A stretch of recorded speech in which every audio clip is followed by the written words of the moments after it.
வணக்கம் ஆசிரியர்களே. இந்த பதிவு ஆசிரியர் தகுதி தேர்வுக்கு படித்து கொண்டிருக்கும் யூஜிடிஆர்பிக்கு படிக்கிறீங்க, பேப்பர் 2ல் சோஷியல் போடுறீங்க அப்படின்னா இந்த பதிவு உங்களுக்கு பயனுள்ளதாக இருக்கும். இதில் நாம் 7ஆம் வகுப்பில் இருக்கிற வரலாறு கேள்விகள் தான் பார்க்க போகிறோம். இது வரைக்கும் 200 கேள்விகள் பார்த்தாச்சு. இது 201லேருந்து 300 வரைக்குமான கேள்விகள், 320 வரைக்குமே கொஷின்ஸ் இருக்குது. 320 கேள்விகள் நாம் இந்த பதிவில் பார்க்க போகிறோம். நீங்கள் படிக்கிறீங்க அப்படின்னா தொடர்ந்து கண்டினியூவாக படிங்க. ஒவ்வொரு செங்கல்லாம் எடுத்து வச்சு தான் வீடு கட்ட முடியும். அப்படிங்கிறதுனால திடீர்னு நான் நாளைக்கு எக்ஸாம் இன்றைக்கி படிக்க போகிறேன் அப்படிங்கிற மென்டாலிட்டி வேணாம். தொடர்ந்து படிச்சுக்கிட்டே இருங்க. ஒரு நாளில் நம்மளோட வளர்ச்சிக்கு நம்ம இந்த டயத்தை கொடுக்குறோம் அப்படிங்கிறத பதிவு பண்ணிக்கிட்டு மைண்டில் வச்சுக்கிட்டு டெய்லி ஒரு டைமை எடுத்து அந்த டைமில் படிக்க ஸ்டார்ட் பண்ணுங்கள். ஏன்னா கண்டிப்பாக எக்ஸாம் வருது, கண்டிப்பாக உங்களுக்கான எதிர்காலம் இருக்குது அப்படிங்கிறது தான் உங்களோட ஆழ்மன சிந்தனையாக இருக்கணும். அந்த ஆழ்மன சிந்தனை கண்டிப்பாக உங்களை ஒரு நாளைக்கு பெரிய இடத்துல கொண்டு போய் நிறுத்தும். அதனால் தினம் தினம் படிங்க. நீங்கள் படிக்கிறது உங்கள் வாழ்க்கைக்கு எப்போதுமே உதவும் அப்படிங்கிறதோட இன்றைக்கி பதிவை ஆரம்பிக்கலாம். உங்கள் வெற்றி பாதையில் படிக்கட்டாகும் முயற்சியில் புக் ஃபீடிங் இருக்குது. இன்றைக்கி நாம் 7ஆம் வகுப்பு சமூக அறிவியல் பார்க்க போகிறோம். குதுப் மினார் எங்குள்ளது? குதுப் மினார் எங்குள்ளது?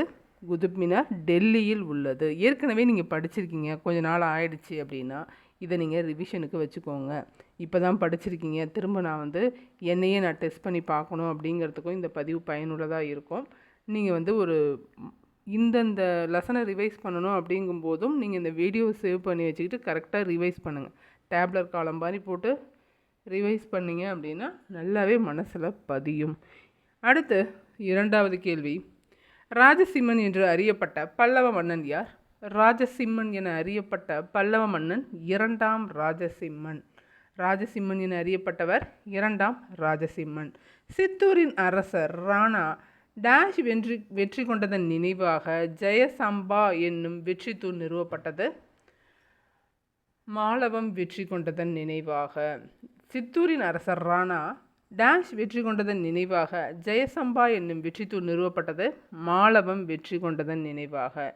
4வது கேள்வி, காஞ்சிபுரத்தில் உள்ள வைகுண்ட பெருமாள் கோவில் எந்த பல்லவ மன்னனால் கட்டப்பட்டது? ஆன்சர் 2ஆம் நந்திவர்மன். வைகுந்தம் 2ஆம் நந்திவர்மன். காஞ்சிபுரத்தில் உள்ள வைகுண்ட பெருமாள் கோயில் எந்த பல்லவ மன்னனால் கட்டப்பட்டது? 2ஆம் நந்திவர்மனால் கட்டப்பட்டது. 5வது கேள்வி, மதுரை கூடல் அழகர் கோவில், திருவில்லிபுத்தூர் திருவெள்ளரை அழகர் கோவில், திருவரங்கம் போன்ற கோவில்களில் யாருடைய காலத்து ஓவியங்கள் காணப்படுகிறது? நாயக்கர் மற்றும் விஜயநகர மன்னர்கள். மதுரை கூடல் அழகர் கோவில், திருவில்லிபுத்தூர் திருவெள்ளரை அழகர் கோவில், திருவரங்கம் போன்ற கோவில்களில் யாருடைய காலத்து ஓவியங்கள் காணப்படுது? நாயக்கர்கள் மற்றும் விஜயநகர மன்னர்களின் ஓவியங்கள். நாயக்கர்கள் மற்றும் விஜயநகர மன்னர் காலத்து ஓவியங்கள். 6வது கேள்வி, ஒன்று சிவனுக்கு மற்றொன்று விஷ்ணுவுக்கு படைத்தளிக்கப்பட்ட 2 கருவறை கொண்ட கோவில்கள் எங்குள்ளது? கடற்கரை கோவில். எந்த கடற்கரை கோவில்னா மகாபலிபுரம் கடற்கரை கோவில் அமைந்துள்ளது. ஒன்று சிவனுக்கு மற்றொன்று விஷ்ணுவுக்கு படைத்தளிக்கப்பட்ட 2 கருவறை கோவில்கள் கொண்ட கோவில் மகாபலிபுரம் கடற்கரை கோவில். 7வது கேள்வி, மாமல்லபுரம் கடற்கரை கோவில் டேஷ் காலத்து சிவன் கோவில்களில் ஒன்று. பல்லவர் காலத்து சிவன் கோவில்களில் ஒன்று தான் மாமல்லபுரம் கடற்கரை கோவில். மாமல்லபுரம் கடற்கரை கோவில் பல்லவர் காலம். 8வது கேள்வி, ஜேம்ஸ் ஜாட் என்னும் கீழ்த்திசை புலமையாளர் 1829ஆம் ஆண்டு எத்தனை முக்கியமான ராஜபுத்திர அரச குலங்களை பட்டியலிட்டார்? 1929 எத்தனை அரச குலம் இருந்திருக்கு அப்படின்னா 36 அரச குலங்களை பட்டியலிட்டிருக்காரு ஜேம்ஸ் டாட். டாட் வச்சு 36 பேரை சொன்னாருன்னு ஞாபகம் வச்சுக்கலாம். பேரை கூட கேட்க வாய்ப்பு இருக்குது. அடுத்து 9வது கேள்வி, மறைந்திருந்து தாக்குதல் நடத்தும் கொரில்லா போர் முறையை கடைபிடித்தவர் யார்? மராத்தியர்கள். கொரில்லா போர் முறை மராத்தியர்கள். 10வது கேள்வி, கிபி டேஷாம் நூற்றாண்டுக்கு முந்தைய நினைவு சின்னங்கள் தென்னிந்தியாவில் இல்லை அப்படின்னு கேட்டாங்கன்னா 7ஆம் நூற்றாண்டுக்கு முன்னாடி இருக்கிற நினைவு சின்னங்கள் தென்னிந்தியாவில் இல்லை. 7ஆம் நூற்றாண்டு. அடுத்து 12வது கேள்வி, தமிழ்நாட்டில் கோவில் கட்டடக்கலையின் பரிணாம வளர்ச்சி எத்தனை கட்டங்களாக நடைபெற்றது? 5 கட்டங்களாக நடைபெற்றது. 13வது கேள்வி, யாருடைய காலத்தில் கோவில் கட்டடக்கலை குடைவரை கோவில்கள் என்னும் நிலையிலிருந்து கட்டுமான கோவில்கள் என்னும் மாற்றத்திற்கு உள்ளானது? குடைவரை கோவில்கள் மாறி கட்டுமான கோவில்களாக மாறிச்சு. யாரோட காலத்தில் அப்படின்னா பல்லவர்கள் காலத்தில். கட்டுமான கோவில்கள் கொண்டு வந்தது பல்லவர் காலத்தில். அடுத்து 14வது கேள்வி, 7 கோவில்கள் எனவும் அழைக்கப்படும் மகாபலிபுரத்தில் அமைந்துள்ள கடற்கரை கோவில்கள் பல்லவ அரசன் டேஷ் என்பவரால் எழுப்பப்பட்டவை? யாரால் எழுப்பப்பட்டது? 2ஆம் நரசிம்மன் என்பவரால் எழுப்பப்பட்டது. 7 கோவில்கள் எனவும் அழைக்கப்படுது மகாபலிபுரம் கடற்கரை கோவில். இது எந்த அரசரால் எழுப்பப்பட்டது? 2ஆம் நரசிம்மவர்மனால். 15வது கேள்வி, தமிழ்நாட்டில் மிக பழமையான குடைவரை கோவில் எது? பிள்ளையார்பட்டி. தமிழ்நாட்டில் மிக பழமையான குடைவரை கோயில் எது? பிள்ளையார்பட்டி. 100 அடி முதல் 45 அடி உயரம் கொண்ட அர்ஜுனன் தபசு என்ற பிரம்மாண்ட புடைப்புச் சிற்பம் எங்குள்ளது? ஆன்சர் மாமல்லபுரத்தில் இருக்குது. 100 அடி முதல் 45 உயரம் கொண்ட 45 அடி 100 அடி முதல் 45 அடி உயரம் வரை உள்ள அர்ஜுனன் தபசு எங்கே இருக்குது அப்படின்னா மாமல்லபுரத்தில் இருக்குது. புடைப்பு சிற்பமாக இருக்குது. 17வது கேள்வி, குடைவரை கட்டிடக்கலைக்கு முன்னோடியாக திகழ்ந்த பல்லவ மன்னன் யாருன்னு கேட்பாங்க. குடைவரை கோயிலுக்கு முன்னோடியாக திகழ்ந்தது 1ஆம் மகேந்திரவர்மன். அவர் தான் ஃபஸ்ட்டில் ஸ்டார்ட் பண்ணார். குடைவரை கட்டிடக்கலைக்கு முன்னோடியாக திகழ்ந்தது 1ஆம் மகேந்திரவர்மன். மகேந்திரவர்மனால் உருவாக்கப்பட்ட முதல் குடைவரை கோவில் எங்குள்ளது? மண்டபக்கட்டு கல்வெட்டில் இருக்குது. மண்டபக்கட்டில் தான் முதல் குடைவரை கோயில் யாரால் உருவாக்கப்பட்டது? மகேந்திரவர்மனால் உருவாக்கப்பட்டது. 19வது கேள்வி, மாமல்லபுரம் கடற்கரை கோவில் மற்றும் காஞ்சிபுரம் கைலாசநாதர் கோவிலை கட்டியவர் யார்? 2ஆம் நரசிம்மவர்மன். 2ஆம் நரசிம்மவர்மன் மாமல்லபுரம் கடற்கரை கோவில் மற்றும் காஞ்சிபுரம் கைலாசநாதர் கோயில் ரெண்டுத்தையுமே கட்டினது யாருன்னா நம்ம 2ஆம் நரசிம்மவர்மன். 20வது கேள்வி, எந்த ஆண்டு மாமல்லபுரத்தில் உள்ள நினைவு சின்னங்களும் கோவில்களும் உலக பாரம்பரிய இடமாக அறிவிக்கப்பட்டது? 1984. 1984 மாமல்லபுரம் உலக பாரம்பரிய சின்னமாக அறிவிக்கப்பட்டது எந்த ஆண்டுன்னு கேட்டாங்கன்னா 1984. 21வது கேள்வி பாருங்கள், மலையடி குறிச்சி யாருடைய குடைவரை கோயில் கலைக்கு எடுத்துக்காட்டாக விளங்குகிறது? மலையடி குறிச்சி பாண்டியர்களோடது. மலையடி குறிச்சி பாண்டியர்களோட குடைவரை கோயில் கலைக்கு எடுத்துக்காட்டாக இருக்குது. கூற்று காரணம் கேள்வி, செம்பியன் மகாதேவியாரால் மறுவடிவாக்கம் செய்யப்பட்ட முற்கால கோவில்களுக்கு திருவிழா கோவில் ஒரு சிறந்த எடுத்துக்காட்டாகும். காரணம் என்னென்னா, கோவில்களில் அதிக எண்ணிக்கையில் தேவகோஷ்டங்கள் இருந்தால் அதை செம்பியன் மகாதேவி பாணி என வகைப்படுத்தலாம். அதாவது மாடக்குழிகள். கோவில்களில் அதிக எண்ணிக்கையில் மாடக்குழிகள் இருந்தால் அதை செம்பியன் மகாதேவியின் பாணி என வகைப்படுத்தலாம் அப்படின்னு சொல்லியிருக்காங்க. இது ரெண்டுமே சரியானது. கூற்று காரணம் இரண்டும் சரி. கூற்று மற்றும் காரணம் இரண்டுமே சரியானது. அடுத்து 23வது கேள்வி, பாண்டியர்களின் ஒற்றைக்கல்லில் செதுக்கப்பட்ட கோவிலுக்கு மிக சிறந்த எடுத்துக்காட்டு டேஷில் உள்ள முற்று பெறாத வெட்டுவான் கோவிலாகும். கழுகுமலையில் தான் இருக்குது வெட்டுவான் கோயில். கழுகை வெட்டுவாங்க அப்படின்னு கூட ஞாபகம் வச்சுக்கோங்க. வெட்டுவான் கோவில் எங்கே இருக்குது? கழுகுமலை. பாண்டியர்களோட கட்டடக்கலைக்கு அது எடுத்துக்காட்டு. பாண்டியர்களில் ஒற்றைக்கல்லில் செதுக்கப்பட்ட கோவிலுக்கு சிறந்த எடுத்துக்காட்டு எது அப்படின்னா கழுகுமலை வெட்டுவான் கோவில். அடுத்து 24, விஜயநகர கட்டடக்கலைக்கு சிறந்த எடுத்துக்காட்டாக விளங்கும் ஆதிநாதர் கோவில் தெற்கு விழா மண்டபம் எங்குள்ளது? ஆதிநாதர் கோவில் தெற்கு விழா மண்டபம். விஜயநகர கட்டடக்கலைக்கு சிறந்த எடுத்துக்காட்டாக விளங்கும் ஆதிநாதர் கோவில் தெற்கு விழா மண்டபம் எங்கே இருக்குது அப்படின்னா ஆழ்வார் திருநகரியில் இருக்குது. ஆழ்வார் திருநகரி. 25வது கேள்வி, மதுரை மற்றும் அதன் சுற்று வட்டார பகுதிகளில் அகழ்ந்தெடுக்கப்பட்ட முற்கால பாண்டியர் கால சிலைகள் தற்போது எந்த அருங்காட்சியகத்தில் வைக்கப்பட்டுள்ளது? திருமலை நாயக்கர் அரண்மனையில் இருக்கிற அருங்காட்சியகத்தில் தான் வச்சிருக்காங்க.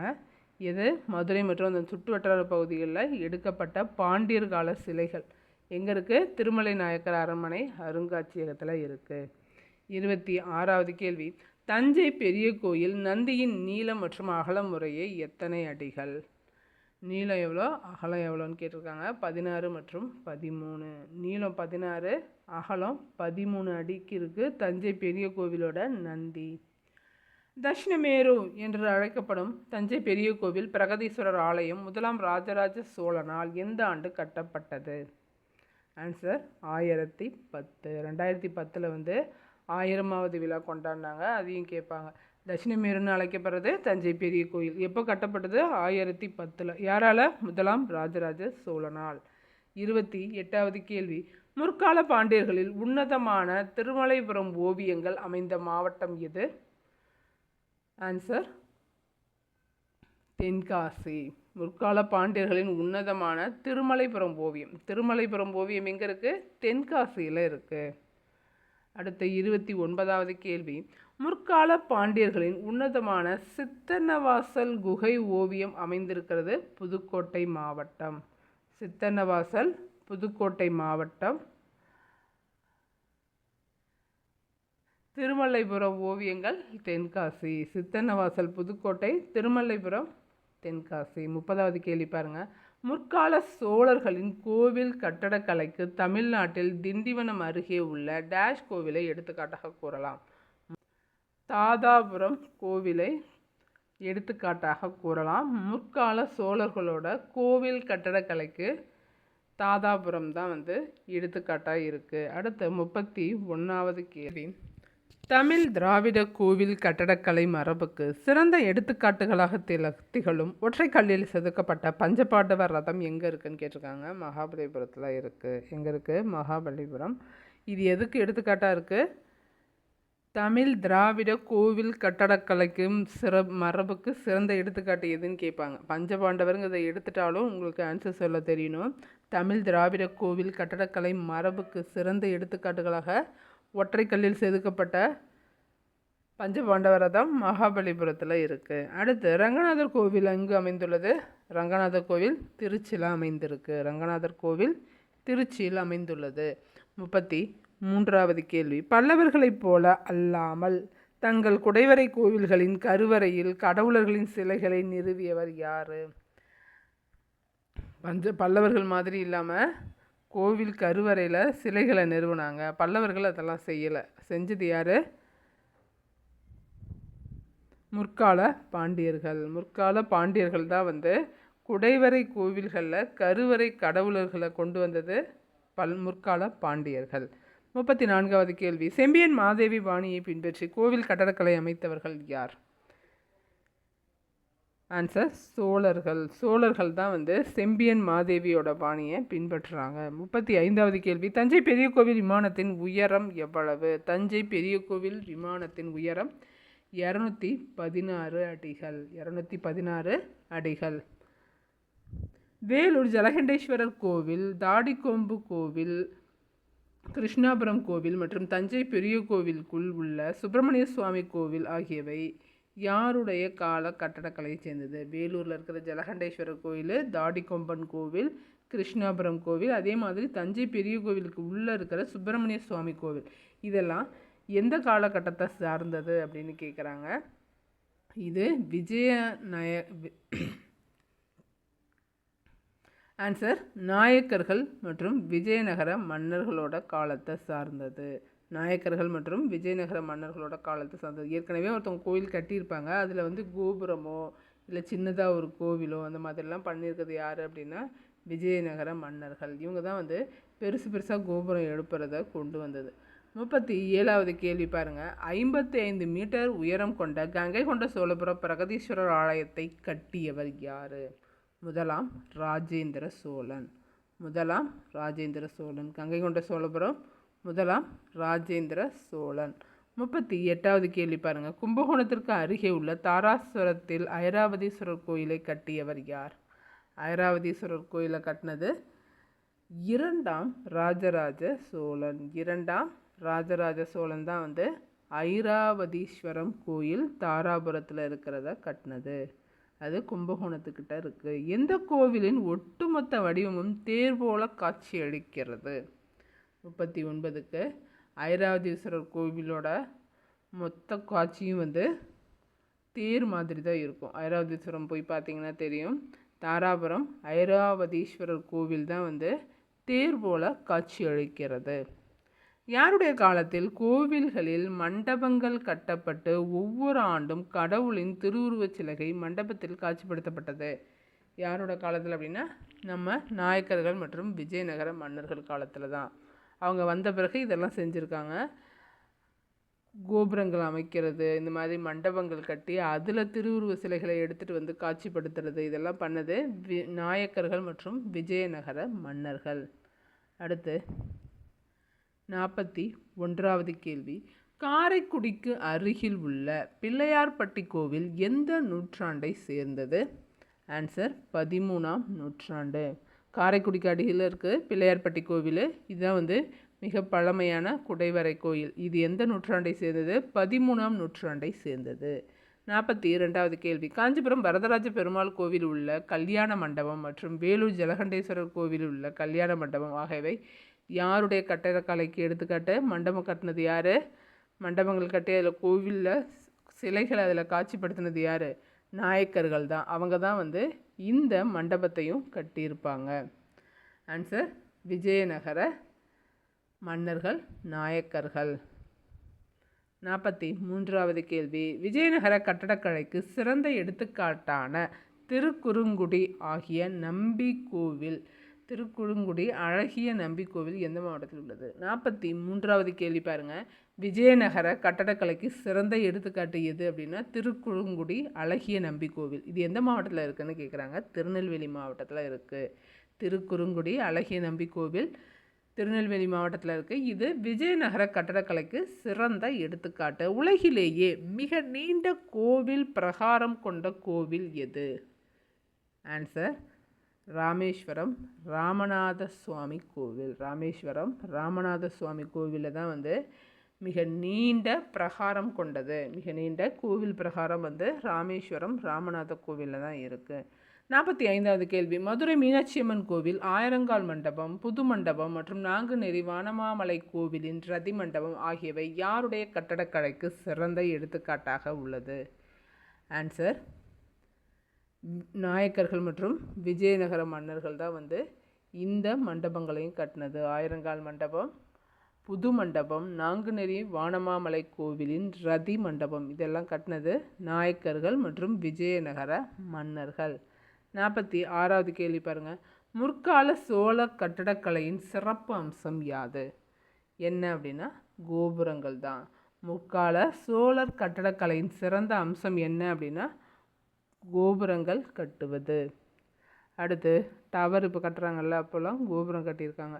47. திருவரங்கம் கோவிலில் உள்ள அரங்கநாதன் மீது பாடப்பட்ட திருப்பாவை மற்றும் 143 புனித பாடல்கள் யாரோட படைப்புகள்னு கேட்டிருக்காங்க. ஆண்டாளது படைப்புகள். 143 புனித பாடல்களும் திருப்பாவை பாடினது நம்ம ஆண்டாள் தான்.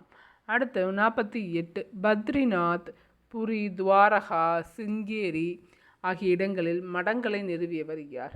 பத்ரிநாத், பூரி, துவாரகா, சிருங்கேரி இங்கெல்லாம் வந்து நம்ம ஆதிசங்கரர் தான் வந்து மடங்களை நிறுவி இருக்காரு. ஆதிசங்கரர் எங்கெல்லாம் மடங்கள் நிறுவினார்? பத்ரிநாத், பூரி, துவாரகா, சிருங்கேரி ஆகிய இடங்களில்.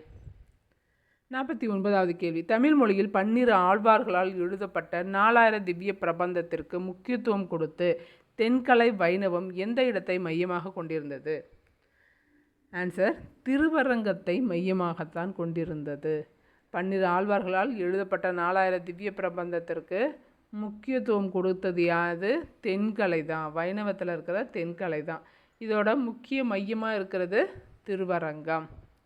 அடுத்து 50வது கேள்வி. தவறான இணையை கண்டறிகன்னு சொல்லியிருக்காங்க. கிருஷ்ணாபுரம் கோவில் திருநெல்வேலி, கூடல் நகர அழகர் கோவில் கரெக்டாக, சேதுபதி மதுரை நாயக்க அரசின் சிற்றரசு, ஜலகண்டேஸ்வரர் கோயில் வந்து வேலூரில் இருக்குது. கூடல் அழகர் கோவிலுங்கிறது மதுரை அழகர் கோவிலை தான் சொல்கிறாங்க. ஆழ்வார் திருநகரிங்கிறது தவறு. கூடல் அழகர் கோவில் அப்படிங்கிறது மதுரை, அதனால் ஆழ்வார் திருநகரி தவறு. Answer B. 51வது கேள்வி பாருங்கள். கீழ்கண்டவர்களில் முதல் 3 ஆழ்வார்களில் ஒருவர் அல்லாதவர் யார்? அப்போ முதல் ஆழ்வார்கள் யார் யார்? பேயாழ்வார், பூதத்தாழ்வார், பொய்கை ஆழ்வார். இவங்க 3 பேர் தான் முதல் ஆழ்வார். நம்மாழ்வார் கிடையாது. அடுத்து 52வது கேள்வி. வளைவுகள், ஒடுங்கிய வடிவ கோபுரங்கள் மற்றும் குவிமாடம் ஆகியவற்றை கொண்ட புதிய வகை கட்டடக்கலையை அறிமுகம் செய்தவர் யார்? டெல்லி சுல்தானியர்கள். வளைஞ்சு வளைஞ்சு கட்டினாங்கன்னு ஞாபகம் வச்சுக்கோங்க. நம்ம கோவில் கோபுரம்லாம் பார்த்திங்கன்னா அப்படியே ஸ்ட்ரைட்டாக மேலே போகும். ஆனால் அவங்களோட மசூதி அதெல்லாம் பார்த்திங்கனாக்கா மேலே அப்படியே பால் வச்சு அது மேலே கோபுரம் இருக்க மாதிரி இருக்கும்ல, அதுதான் சொல்லியிருக்காங்க. வளைவுகள், ஒடுங்கிய வடிவ கோபுரங்களாக இருக்கும், குவி மாடமாக இருக்கும். அதுதான் புதிய வகை கட்டிடக்கலை. இதை அறிமுகம் செஞ்சது யாருன்னு கேட்பாங்க. டெல்லி சுல்தானியர்கள் தான் இதை அறிமுகம் செய்தது. வளைவுகள், ஒடுங்கிய வடிவ கோபுரங்கள் மற்றும் குவி மாடங்களை அறிமுகம் செய்தவர்கள் டெல்லி சுல்தானியர். குவி மாடம் மாதிரி இருக்கும், அதை பண்ணது டெல்லி சுல்தானியர்கள். அடுத்து தில்வாரா கோயில் எந்த மாவட்டத்தில் உள்ளது? தில்வாரா கோவில் ராஜஸ்தானில் இருக்குது. தில்வாரா ராஜஸ்தான். 44. கஜுராஹோ கோவில் எந்த மாவட்டத்தில் இருக்குது? மத்திய பிரதேசம். கஜுராஹோ மத்திய பிரதேசம். சமண சமய நிறுவனங்களுக்கு கொடையாக அளிக்கப்பட்ட நிலங்கள் எவ்வாறு அழைக்கப்படுகிறது? பள்ளிச்சந்தம்னு சொல்கிறோம். சமண சமய நிறுவனங்களுக்கு கொடையாக அளிக்கப்பட்ட நிலங்கள் பள்ளிச்சந்தம் என்று அழைக்கப்படுகிறது. 56. கோவில்களுக்கு கொடையாக வழங்கப்பட்ட நிலங்கள் என்னென்ன அழைக்கப்படுது? தேவதானம் என்று அழைக்கப்படுகிறது. கோவில்களுக்கு தேவதானம். அதே சமண நிறுவனங்களுக்கு கொடுத்தா அதை பள்ளிச்சந்தம்னு சொல்கிறோம். பள்ளிங்கிற வார்த்தையே சமண சமயத்துலேருந்து தான் வந்துச்சு. 57வது கேள்வி. கல்வி நிலையங்களை பராமரிப்பதற்காக வழங்கப்பட்ட நிலங்கள் எவ்வாறு அழைக்கப்பட்டன? கல்வி நிலையங்களை பராமரிப்பதற்கு வழங்கப்பட்ட நிலங்களை என்னன்னு சொல்கிறோம்? சாலபோகம்னு சொல்கிறோம். கல்வி நிலையங்களை பராமரிக்க சாலபோகம் வழங்கப்பட்டது. தனது தங்க நாணயத்தில் பெண் தெய்வமான லக்ஷ்மியின் வடிவத்தை பதித்து தனது பெயரையும் பொறிக்கச் செய்தவர் யார்? நம்ம முகமது கோரி. முகமது கோரி லக்ஷ்மியோட வடிவத்தை போட்டு அவரோட பெயரையும் சேர்த்தே போட்டுக்கிட்டாரு, முகமது கோரி. 59வது கேள்வி. கொனார்க் சூரிய கோவில் எந்த மாநிலம்னு கேட்பாங்க. ஒடிசா மாநிலம். கொனார்க் சூரிய கோவில் ஒடிசா மாநிலத்தில் உள்ளது. பிரசோஷா கொத்தளம் எங்குள்ளது? 60வது கேள்வி. பிரசோஷா கொத்தளம் ஆக்ராவில், டெல்லியில் இருக்குது. 60வது கேள்வி பாருங்கள். பிரசோஷா கொத்தளம் எங்குள்ளது?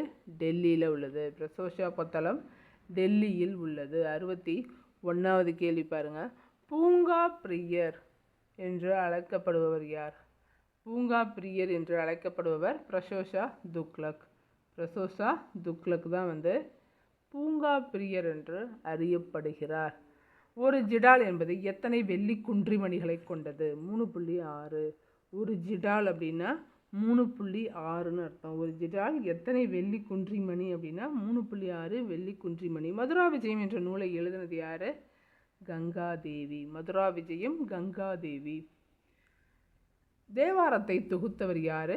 நம்பி ஆண்டார் நம்பி. தேவாரத்தை தொகுத்தவர் நம்பி ஆண்டார் நம்பி. 65வது கேள்வி. பக்தி இலக்கியங்களின் காலம் என்று அழைக்கப்பட்டது யாருடைய காலம்? சோழர்களின் காலம்.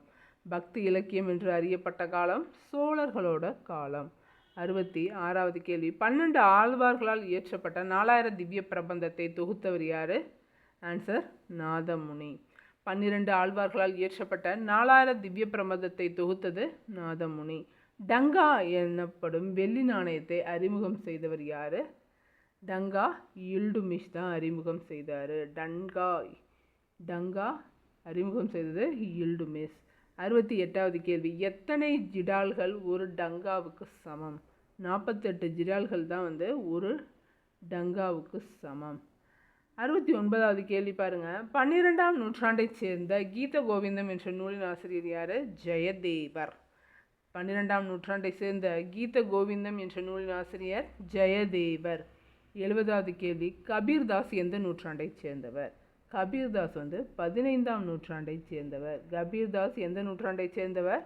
15ஆம் நூற்றாண்டை சேர்ந்தவர். ராமரும் ரஹீமும் ஒருவரே என்று கூறியவர் யார்? கபீர்தாஸ். ராமரும் ரஹீமும் ஒருவரேன்னு சொன்னது கபீர்தாஸ். 72வது கேள்வி. ராஜபுத்திர அரசர்களின் மன துணிச்சலை எடுத்து காட்டும் பிருத்திவிராஜ் ரசோ என்ற நூலின் ஆசிரியர் யார்? சந்த் பத்ராய் தான் வந்து பிருத்திவிராஜ ரசோ அப்படிங்கிற நூலின் ஆசிரியர். அது எதை சொல்லுது அப்படின்னா ராஜபுத்திர அரசர்களோட மன துளிச்சலை சொல்லுது. பிரியங்கா சோப்ரா நடிச்சிருப்பா ஒரு படம் வந்து பத்மாவதி. அந்த படத்தில் தான் வந்து காட்டுவாங்க இந்த மாஸ் சூசைட் அப்படிங்கிறத காட்டுவாங்க. ராஜா இறந்துட்டா அந்த வீட்டு மக்கள், அந்த ராஜாவோட மக்கள்லாம் வந்து இறந்துருவாங்க. அவங்களோட ஒய்ஃப்லேருந்து எல்லாருமே வந்து பெருசாக ஒரு தீ மூட்டி அதில் இறந்துருவாங்க அப்படிங்கிறத காட்டியிருப்பாங்க. அந்த ராஜாவுக்கு வில்லன் இருக்கான்ல, அவன் வந்து ஸ்டார்டிங்லேருந்தே ரூலை ஃபாலோ பண்ணவே மாட்டான், நேர்மையாகவே இருக்க மாட்டான். ஆனால் இவன் போய் சண்டை போட்டு சாவுற டைமில் கூட அந்த ரூல்ஸை ஃபாலோ பண்ணுவான், நேர்மையாக தான் இருப்பான். இந்த பத்மாவதி படத்தை நினச்சிக்கோங்க. பத்மாவதி படம் பிருத்திவிராஜ் ரசோ அப்படிங்கிற நூல்லேருந்து எடுத்ததை ஞாபகம் வச்சுக்கோங்க. சந்த் பத்ரா எழுதுனது பிருத்திவிராஜ் ரசோ. கீழ்கண்டவற்றுள் எது இரண்டாம் நிலை சான்று? கீழ்கண்டவற்றுள் 73வது கேள்வி, சுயசரிதைகள் தான் வந்து இரண்டாம் நிலை சான்றுகளாக எடுத்துக்கொள்கிறாங்களாம். 74 டெல்லி நகரம் என்பது பற்றி விரிந்த ஒரு நேர்த்தியான நகரம் என்று விவரித்த வெளிநாட்டு பயணி யார்? நம்ம இபின் பதுதா. டெல்லி நகரத்தை விரிந்த ஒரு நேர்த்தியான நகரம்னு சொல்லியிருக்காரு இபின் பதுதா. 75வது கேள்வி பாருங்கள். இஸ்லாமுக்கு முந்தைய காலம் குறித்த இடைக்கால இந்தியாவின் ஒரே வரலாற்று சான்றாக கருதப்படுறது கல்கனார். இதை எழுதுனது யார் அப்படின்னா ராஜா தரங்கினி. இஸ்லாமுக்கு முந்தைய காலம் குறித்த இடைக்கால இந்தியாவின் ஒரே வரலாற்று சான்று எது அப்படின்னா கல்கனார். எழுதியது ராஜா தரங்கினி. அமுக்த மால்யதா என்ற நூலை எழுதியவர் யார்? அமுக்த மால்யதா கிருஷ்ணதேவராயர். அமுக்த மால்யதா என்பதன் பொருள் என்ன அப்படின்னா தான் சூடியதை பிறருக்கு கொடுத்தல் அப்படின்னு பொருள். 78வது கேள்வி பாருங்கள். விசுவாசம், லாப நோக்கமின்மை, அஞ்சாமை, நடுவுநிலைமை ஆகியவற்றை வரலாற்றாசிரியரின் கடமையாக கூறியவர் யார்? காஃபி அப்படின்னு வரும். காஃபி கான். காஃபி குடிச்சிட்டு வரலாற்று ஆசிரியர்களுக்கான கடமைகளை சொன்னார் அப்படின்னு குறிச்சிக்கோங்க. காஃபி கான். விசுவாசம், லாப நோக்கமின்மை, அஞ்சாமை, நடுவுநிலைமை இதெல்லாம் வந்து வரலாற்று ஆசிரியர்களோட பண்புகள், கடமைகளாக இருக்கணும்னு சொன்னார் நம்ம காஃபி கான். அடுத்து காஃபி கான் யாருடைய அவையில் இருந்தார்? அவுரங்கசீப்போட அவையில் இருந்தவர் தான் காஃபி கான். 80வது கேள்வி பாருங்கள். தனது தலைநகரத்தை டெல்லியிலிருந்து தேவகிரிக்கு மாற்றியவர் யார்? முகமது பின் துக்ளக். 81வது கேள்வி. சார்மினார் எங்கு அமைந்துள்ளது? ஹைதராபாத்தில் அமைந்துள்ளது. சார்மினார் ஹைதராபாத். திருவாலங்காடு செப்பேடு யாரை பற்றி குறிப்பிடுகிறது? முதலாம் ராஜேந்திர சோழன் பற்றி குறிப்பிடுவதுதான் திருவாலங்காடு செப்பேடு முதலாம் ராஜேந்திர சோழன் பற்றி குறிப்பிடுகிறது. அன்பில் செப்பேடு யாரை பற்றி குறிப்பிடுகிறது? அன்பில் செப்பேடு சுந்தர சோழன் பற்றி குறிப்பிடுகிறது. சுந்தர சோழன் பற்றி குறிப்பிடுகிறது. 84வது கேள்வி. கல்வெட்டுகள் மற்றும் செப்பு பட்டயங்கள் எந்த நிலை சான்றுகள்? கல்வெட்டுகள் மற்றும் செப்பு பட்டயங்கள் தான் வந்து முதல் நிலை சான்றுகளாக இருக்குது. 85வது கேள்வி. கிராமங்கள் எவ்வாறு நிர்ணயிக்கப்பட்டன என்பது குறித்த விவரங்களை தெரிவிக்கும் உத்திரமேரூர் கல்வெட்டு எந்த மாவட்டத்தில் உள்ளது? உத்திரமேரூர் கல்வெட்டு எந்த மாவட்டத்தில் உள்ளது? காஞ்சிபுரம் மாவட்டம். உத்திரமேரூர் கல்வெட்டு காஞ்சிபுரம் மாவட்டம். 86வது கேள்வி. முகமது கோரியின் படையெடுப்பில் தொடங்கி 1260 வரையிலான நிகழ்வுகளை விவரிக்கும் தபக்த்-இ-நஸ்ரி என்ற நூலின் ஆசிரியர் யார்? தபக்த்-இ-நஸ்ரி அப்படிங்கிறது முகமது கோரியோட படையெடுப்புலேருந்து 1660 வரைக்குமான அனைத்து நிகழ்வுகளையும் சொல்லுதான். அது யாரோடது அப்படின்னு கேட்குறாங்க. மின்ஹஜ் உஸ் சிராஜோட நூல். இந்த நூலோட ஆசிரியர் யார்? மின்ஹஜ் உஸ் சிராஜோட நூல் தபக்த்-இ-நஸ்ரி. கல்வி நிலையங்களை பராமரிப்பதற்காக வழங்கப்பட்ட நிலங்கள் எவ்வாறு அழைக்கப்படுகிறது? சாலபோகம்னு அழைக்கப்படுது. சாலபோகம். கஜினி என்னும் சிறிய அரசு எங்கே இருக்குது? துருக்கியில் இருக்குது. 88க்கு ஆன்சர் துருக்கி. கஜினிங்கிற சிறிய அரசு துருக்கியில் இருக்குது. 89வது கேள்வி. பிரதிகார அரசர்களுள் முதல் தலை சிறந்த அரசர் யார்? பிரதிகார அரசர்களுள்ள முதல் தலை சிறந்த அரசர் முதலாம் நாகப்பட்டர். 20 இந்தியாவில் 17 முறை கஜினி முகமது படையெடுக்க முக்கிய காரணமாக இருந்தது இந்தியாவின் செல்வங்களை கொள்ளையடிக்க. இந்தியாவின் மீது எத்தனை முறை? 17 முறை. காரணம் என்ன அப்படின்னா இந்தியாவின் செல்வத்தை கொள்ளையடிக்க. அடுத்து 91வது கேள்வி பாருங்கள். டெல்லி சுல்தானியத்தின் முதல் அரசர் யார்? டெல்லி சுல்தானியத்தின் முதல் அரசர் குதுபுதீன் ஐபக். குதுபுதீன் ஐபக். அடிமை வம்சத்தை தோற்றுவித்தவர் யார்? குதுபுதீன் ஐபக். அடிமை வம்சத்தை தோற்றுவித்தவரும் குதுபுதீன் ஐபக் தான். அடிமைகளின் அடிமை என்று அழைக்கப்பட்டவர் யார்? இல்டுமிஷ். அடிமைகளின் அடிமை என்று அழைக்கப்பட்டவர் இல்டுமிஷ். குதுப் மினார் டேஷ் என்பவரால் கட்டி முடிக்கப்பட்டது. இல்டுமிஷால் தான் கட்டி முடிக்கப்பட்டது குதுப் மினார். அடுத்து குதுப் மினார் எங்கே இருக்குது? டெல்லியில் இருக்குது. குதுப் மினார் டெல்லியில் அமைந்துள்ளது. 96 விக்ரமசீலா பல்கலைக்கழகத்தை தோற்றுவித்தவர் யார்? நம்ம தர்மபாலர். தர்மபாலர் தான் விக்ரமசீலா பல்கலைக்கழகத்தை தோற்றுவித்தார். தாஜுக் என்ற பாரசீக சொல்லின் பொருள் என்ன? தாஜுக் அப்படின்னா என்ன பொருள்னா சுயசரிதைன்னு பொருள். தாஜுக் அப்படிங்கிறது பாரசீக வார்த்தை. அதோட பொருள் சுயசரிதை. தாஜுக் என்பது எந்த மொழி சொல்? பாரசீக சொல். பாரசீக சொல். அடுத்து அரேபியாவில் பிறந்து இந்தியாவிற்கு வந்த மொராக்கோ நாட்டு பயணி யார்? Ibn Battuta. இபின் பதுதா தான் அரேபியாவிலிருந்து இந்தியாவுக்கு வந்த மொரோக்கோ நாட்டு பயணி. இபின் பதுதா எந்த நாட்டு பயணி? மொரோக்கோ நாட்டு பயணி. அடுத்து 101வது கேள்வி பாருங்க. டெல்லி சுல்தான்கள் பற்றிய அரிய தகவல்களை கூறும் அரசு இசைவு பெற்ற முதல் நூல் எது? ஆன்சர் தாஜ் உல்மா அசீர். தாஜ் உல்மா அசீருங்கிறது தான் டெல்லி சுல்தான் பற்றின தகவலில் கூறுற அரசு இசைவு பெற்ற முதல் நூல். 102வது கேள்வி பாருங்க. ஜியா உத் பரணி எந்த டெல்லி சுல்தானிய மன்னனின் அரசவையில் வரலாற்று ஆசிரியராக இருந்தார் அப்படின்னா முகமது பின் துக்ளக்கோட அரசவையில் தான் ஜியா உத் பரணிங்கிறவர் வரலாற்று ஆசிரியராக இடம்பெற்றிருந்தார். அடுத்து முகமது பின் துக்ளக் அரசவை வரலாற்று ஆசிரியரான ஜியா உத் பரணியின் நூல் எது கேட்டிருக்காங்க. 103க்கு தாரிகி பெரோஷாஹி. தாரிகி பெரோஷாஹி தான் ஜியா உத் பரணியோட நூல். இவர் எந்த அரசவையில் இருந்தார்னா முகமது பின் துக்ளக்கோட அரசவையில் இருந்தார். இதே மாதிரி ஜியா உத் பரணி எந்த டெல்லி சுல்தானிய மன்னனின் அரசவையில் இருந்தார்? முகமது பின் துக்ளக். அடுத்து 104வது கேள்வி பாருங்க.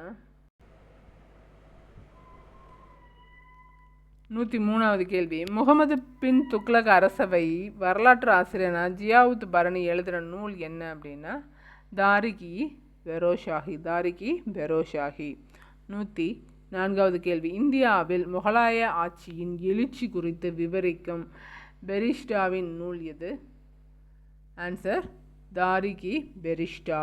தாரிகி பெரிஸ்டாங்கிறது தான் இந்தியாவில் முகலாய ஆட்சியோட எழுச்சி பற்றி சொல்லுது. அதாவது எழுச்சின்னா எப்படி சிறப்பாக இருந்துச்சு அப்படிங்கிறத சொல்கிறது. கிபி 1420 விஜயநகரத்திற்கு வருகை புரிந்த இத்தாலிய பயணி யார்? நிக்கலோ கோண்டி. நிக்கலோ கோண்டி தான் இத்தாலிய பயணி. 1420 விஜயநகரத்துக்கு வராரு. அடிமை வம்சத்தை சேர்ந்த சுல்தான் நசுருதீன் மாமுதூர் யாரை ஆதரித்தார்? ஆன்சர் மின்ஹஜ் உஸ் சிராஜ். மின்ஹஜ் உஸ் சிராஜ் ஆதரித்தது அடிமை வம்சத்தை சேர்ந்த சுல்தான் நசுருதீன் மாமுதூர். அடுத்து 107வது கேள்வி. அரேபியாவிலும் பாரசீகத்திலும் இருந்து ஆயிரக்கணக்கான குதிரைகளை தென்னிந்தியாவிற்கு கடல் வழியாக இறக்குமதி செய்யப்பட்டதாக குறிப்பிட்டவர் யார்? ஆன்சர் மார்கபோலோ. மார்கபோலோ தான் அரேபியாவிலேருந்தும் பாரசீகத்திலேருந்தும் குதிரைகளை கடல் வழியாக இறக்குமதி பண்ணதை சொல்லியிருக்காங்க. 108வது கேள்வி. கியாசுதீன் பால்பன் முதல் ஃபிரோஷா துக்ளக்கின் தொடக்க கால ஆட்சி வரையிலான டெல்லி சுல்தானிய வரலாற்றை விளக்கும் நூல் எது?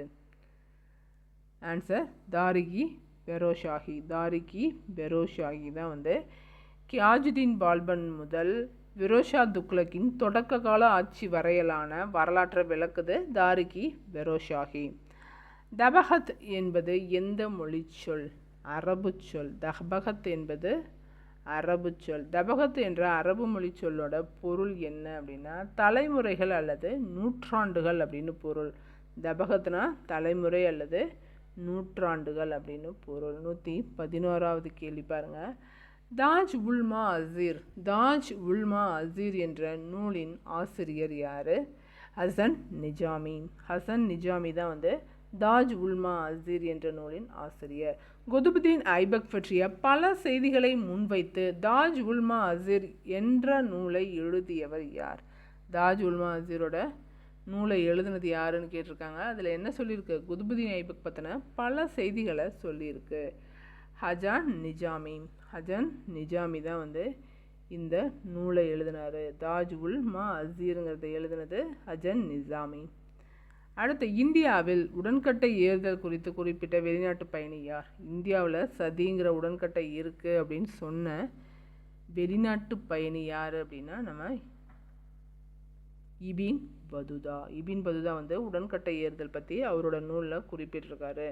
அயனி அக்பரி. அயனி அக்பரி மற்றும் அக்பர் நாமா ஆகிய நூல்களை எழுதிய ஆசிரியர் யார்? ஆன்சர் அபுல் பசால். அயனி அக்பரி, அக்பர் நாமா எழுதினது அபுல் பசால். துசுகி ஜஹாங்கீரி என்ற நூலின் ஆசிரியர் யார்? துசுகி ஜஹாங்கீரி என்ற நூலின் ஆசிரியர் ஜஹாங்கீர். அவரோட பேரே அதில் வச்சுக்கிட்டாரு. துசுகி ஜஹாங்கீரி என்ற நூலின் ஆசிரியர் ஜஹாங்கீர். 116வது கேள்வி. தபகத் இ அக்பரி என்ற நூலின் ஆசிரியர் யார்? நிஜாமுதீன் அகமது. தஹபத் இ அக்பரி என்ற நூலின் ஆசிரியர் நிஜாமுதீன் அகமது. ரிக்லா என்பது யாருடைய புகழ்பெற்ற பயண நூல்? ரிக்லா என்பது இபின் பதுதாவோட புகழ்பெற்ற பயண நூல் தான் வந்து ரிக்லா. தாரிக் தாஹ்யூத் போன்ற அரபு மொழி சொல்லோட பொருள் என்ன? தாரிக் தாஹ்யூத் போன்ற அரபு மொழி சொற்களின் பொருள் வரலாறு. தாரிக் தாஹ்யூத் வரலாறுன்னு அர்த்தம். அது அரபு மொழிச்சொல். எந்த மொழிச்சொல்? அரபு மொழிச்சொல். தாரிக் தாஹ்யூத் என்பது அரபு மொழிச்சொல். 1595 வெளியிட்ட 3 தொகுதிகளை கொண்ட தாரிக் இ பதானி எந்த முகலாய மன்னனின் ஆட்சியை பற்றி கூறுகிறது? எந்த முகலாய மன்னனின் ஆட்சியை பற்றி சொல்லுது? அக்பரது ஆட்சியை பற்றி சொல்கிறது தான் தாரிக் இ பதானி. இது எந்த வருடம் வெளியிடப்பட்டது? 1595. அடுத்து 21வது கேள்வி. 13ஆம் நூற்றாண்டில் வெனிஸ் நகரத்தை சேர்ந்த டேஷ் காயல் நகரத்திற்கு 2 முறை வந்தார் என்று குறிப்பிடப்படுகிறது. நம்ம மார்கோ போலோ தான் 2 தடவை வந்தார். எங்கே? காயல் நகரத்திற்கு. 13ஆம் நூற்றாண்டில் வெனிஸ் நகரத்தை சேர்ந்த மார்கோ போலோ தான் வந்து காயல் நகரத்திற்கு 2 முறை வந்தார். மறுபடியும் அரேபியாவிலும் சீனாவிலும் இருந்து வந்த கப்பல்களால் நிரம்பிய துறைமுகப்பட்டினம் என காயல் நகரத்தை குறிப்பிட்டிருக்காரு நம்ம மார்கோ போலோ. எங்கேருந்து வந்தார்? வெனிஸ்லேருந்து வந்தார். இதோட 120 கேள்விகள், அதாவது 322 கேள்விகள். மொத்தமாக வரலாறில் 322 கேள்விகள் கொடுத்துருக்கேன். இதில் முக்கியமானது தான் இது. நீங்கள் வந்து இன்னும் அதிகமாக படிக்கிறீங்க அப்படின்னா புக் எடுத்து வச்சு லைனாக படிங்க. நான் கொடுக்குற மெட்டீரியலை படித்தா நீங்கள் பாஸ் ஆகிடுவீங்க நான் சொல்ல வரல. நீங்கள் கேட்டிங்க முக்கியமான கேள்விகள். எனக்கு முக்கியமான பட்டது அப்படிங்கிறத நான் உங்களுக்கு கேள்விகளாக கொடுத்துருக்கேன். இது உங்களுக்கு பயனுள்ளதாக இருக்கும். மோஸ்ட் ஆஃப் த கொஷின்ஸ் வந்து உங்களுக்கு வரும். இருந்தாலும் நீங்கள் லைன் பை லைன் படிக்கிறது நல்லது. இதையும் ஒரு ரிவிஷனுக்கு பயன்படுத்திக்கோங்க. தொடர்ந்து படிங்க. கண்டிப்பாக உங்களுக்கு வெற்றி கிடைக்கும். நன்றி, வணக்கம்.